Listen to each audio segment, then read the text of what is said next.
Alright, beginner versus pro reverb edition. Here's one I see all the time. People just drag their reverb, drop it straight on the vocal. Then you're playing around with the mix, and sure, you can do a bit of basic EQ, but you lose so much control working that way.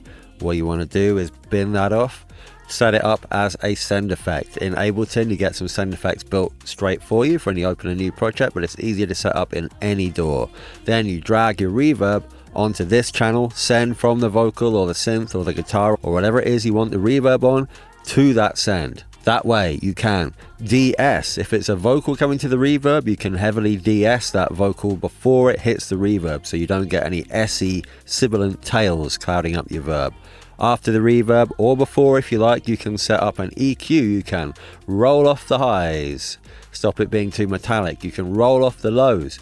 Bonus points, you can set up a mid-side EQ on the lows, so you can roll off the mids at like 110, 120 Hertz, and on the sides you can go a bit high. You can roll that off up to like 150 Hertz.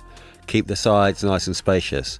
After that, you can use a utility or other plugin to keep the bass of the reverb in mono. That will help you keep a tight low end without any stereo information down there. You can boost the width on your reverb so that the vocal sits in the middle, but you get a really nice wide reverb, spreading it out to the sides. Or if you've got a lot going on in the sides of your track and you want to keep that vocal really centered, you can put the reverb into mono.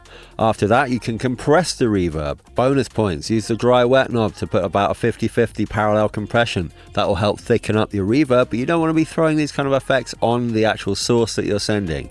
After that, you can use a soothe. You can set this up in sidechain mode as well. Feed it from the vocal that's going to the reverb. Then you can use this as a frequency dependent ducker to duck the reverb out the way of the vocal, so that when the vocal sings, the reverb gets out the way and then it comes back when you get those nice tails.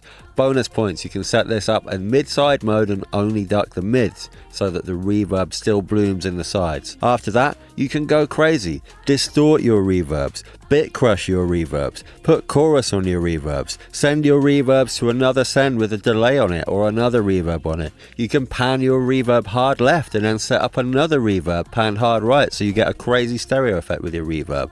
Pros know that all this engineering and creative control is only available to you if you set your reverb up as a send effect.